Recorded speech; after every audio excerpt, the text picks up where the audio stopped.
तो सवाल ये था कि इस 250 ग्राम के बेलन की वजह से मेरी फिंगर की ये हालत हो गई कि मैं उसे 2 दिन तक हिला भी नहीं पाई। लेकिन इतना डैमेज कैसे हो गया? देखो, जब भी कोई सरफेस डैमेज होती है, इसका मतलब उसके ऊपर कुछ काम किया गया है। काम किया गया है तो उसके ऊपर मतलब कुछ फोर्स लगी है। मेरे केस में ये फोर्स अप्रॉक्सीमेटली 700 न्यूटन थी। लेकिन इतनी बड़ी फोर्स इस 250 ग्राम के ऑब्जेक्ट ने लगाई कैसे, अब वो देखते हैं। देखो, जब भी हम किसी ऑब्जेक्ट को ग्राउंड पोजीशन से उठा के किसी हाइट पर रखते हैं तो उसके अंदर ग्रेविटेशनल पोटेंशियल एनर्जी स्टोर हो जाती है। अब सडनली ये एक एनर्जी कहाँ से इसमें आके स्टोर हो गई है, उसके ऊपर एक अलग वीडियो में डिस्कशन करेंगे। अब जो ये ग्रेविटेशनल पोटेंशियल एनर्जी इसके अंदर स्टोर हुई है, इसको निकालने के लिए, मेजर करने के लिए हमारे पास फॉर्मूला होता है mgh। मास हमारा है 250 ग्राम, हाइट है 3 फीट और g is acceleration due to gravity, जिसका वैल्यू होता है 9.181 मीटर पर सेकेंड स्क्वायर। ये एक्सेलरेशन ड्यू टू ग्रेविटी वो एक्सेलरेशन है जो एक्सेलरेशन इस ऑब्जेक्ट पे अप्लाई होगा जब वो ऑब्जेक्ट ग्रेविटी के इफेक्ट में फ्रीली फॉल करेगा। मतलब कोई एक्सटर्नल फोर्स नहीं लगेगा उसके ऊपर, सिर्फ ग्रेविटी के अंडर फॉल करेगा ये ऑब्जेक्ट, तो उसके ऊपर ये एक्सेलरेशन अप्लाई होगी। मतलब इस एक्सेलरेशन से वो अर्थ की तरफ अट्रैक्ट होगा। अब क्योंकि हम यहाँ पर इवेंचुअली फोर्स निकालने वाले हैं जिसका यूनिट होता है न्यूटन, और newton is equals to kg metre पर सेकेंड स्क्वायर। तो अगर हमें फोर्स न्यूटन्स में निकालना है तो हमारी सारी वैल्यूज केजी मीटर और सेकेंड्स में होनी चाहिए। तो हमारी मास की वैल्यू जो है वो ग्राम्स में है, तो उसको कन्वर्ट कर लेते हैं 0.25 केजीज में।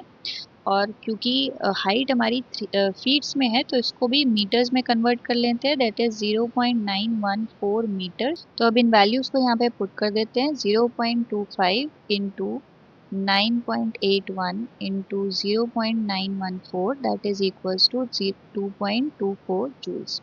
देखने में ये एनर्जी बहुत ज़्यादा नहीं लग रही होगी, पर इसकी वजह से जो फोर्स जनरेट होगी वो बहुत ज़्यादा होगी।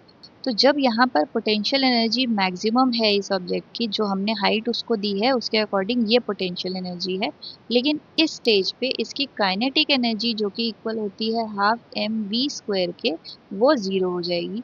क्यों ज़ीरो हो जाएगी? क्योंकि ऑब्जेक्ट रेस्ट पे है। रेस्ट पे है मतलब उसके अंदर वेलोसिटी नहीं है, और वेलोसिटी नहीं है तो काइनेटिक एनर्जी भी नहीं होगी। अब जब ये ऑब्जेक्ट फॉल करेगा तो यहाँ पर इस पॉइंट पे इसकी हाइट, जब ये इस पॉइंट पे आएगा तो इसकी हाइट कम हो जाएगी। हाइट कम हो जाएगी, जब ये कम हो जाएगा तो मतलब पोटेंशियल एनर्जी भी कम हो जाएगी। तो मतलब जब ऑब्जेक्ट गिरना स्टार्ट करेगा या गिरेगा, तो जैसे जैसे उसकी हाइट कम होगी वैसे वैसे उसकी पोटेंशियल एनर्जी भी कम होती जाएगी। लेकिन इस पॉइंट और इस पॉइंट के बीच में जो ये डिफरेंस आ रहा है वो कहाँ चला गया? मतलब जो पोटेंशियल एनर्जी लूज हो रही है वो एक्चुअली जा कहाँ रही है, वो काइनेटिक एनर्जी में चेंज हो रही है। काइनेटिक एनर्जी में ही क्यों चेंज हो रही है? क्योंकि जब ऑब्जेक्ट फॉल कर रहा है तो उसके ऊपर एक्सेलरेशन लग रहा है। एक्सेलरेशन का मतलब उसमें वेलोसिटी है, और वेलोसिटी का मतलब उसके पास काइनेटिक एनर्जी है। तो जैसे जैसे ऑब्जेक्ट की हाइट कम होती जाएगी उसकी पोटेंशियल एनर्जी कम होती जाएगी और काइनेटिक एनर्जी बढ़ जाएगी। Just before touching the ground, इस पॉइंट पर जब पोटेंशियल एनर्जी बिल्कुल कम हो जाएगी तो काइनेटिक एनर्जी मैक्सिमम हो जाएगी। अब जैसे ही हमारा ऑब्जेक्ट सरफेस को टच करेगा इसकी काइनेटिक एनर्जी भी ज़ीरो हो जाएगी। क्यों ज़ीरो हो जाएगी? क्योंकि ये सरफेस ऑब्जेक्ट को रोक देगा। रोक देगा मतलब उसकी वेलोसिटी ज़ीरो कर देगा। वेलोसिटी ज़ीरो हो जाएगी तो काइनेटिक एनर्जी भी ज़ीरो हो जाएगी। लेकिन जो एनर्जी ऊपर से नीचे तक आई है वो एनर्जी यहाँ पर आने के बाद सडनली डिसअपियर नहीं हो जाएगी। वो इस सरफेस के ऊपर काम करेगी, वर्क करेगी। जब ऑब्जेक्ट सरफेस के ऊपर वर्क करेगा तो वर्क करने के लिए उसे उसके ऊपर कुछ फोर्स लगाना पड़ेगा।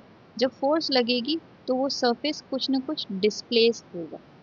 तो ये जो वर्क डन है यही हमारा काइनेटिक एनर्जी है। मतलब ये सारी की सारी काइनेटिक एनर्जी जो ज़ीरो हो गई, यहाँ पर हमें ज़ीरो दिखाई दे रही है, ये काइनेटिक एनर्जी एक्चुअली सरफेस के ऊपर वर्क कर रही है। वर्क करने के लिए उसे उस सरफेस के ऊपर कुछ फोर्स लगाना पड़ेगा, जिस फोर्स की वजह से उस सरफेस में कुछ ना कुछ डिस्प्लेसमेंट होगी।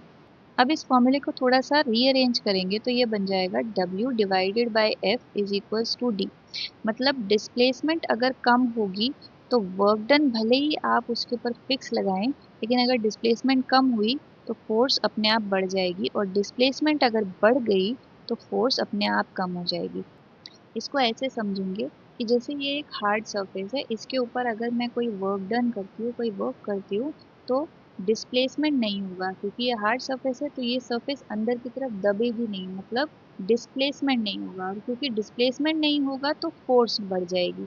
मतलब जब मैं इस सरफेस के ऊपर 10 जूल्स का सपोज मैं वर्क करती हूँ, तो इस सरफेस के ऊपर ज़्यादा फोर्स लगेगी। अब इसी सरफेस की जगह अगर मैं कोई कुशन ले लेती हूँ, उस कुशन के ऊपर मैं 10 जूल्स का फोर्स लगा 10 जूल्स का वर्क करती हूँ, तो उसमें डिस्प्लेसमेंट ज़्यादा होगी, क्योंकि कुशन अंदर की तरफ ज़्यादा दबेगा। तो जब डिस्प्लेसमेंट ज़्यादा होगी तो फोर्स अपने आप कम हो जाएगी।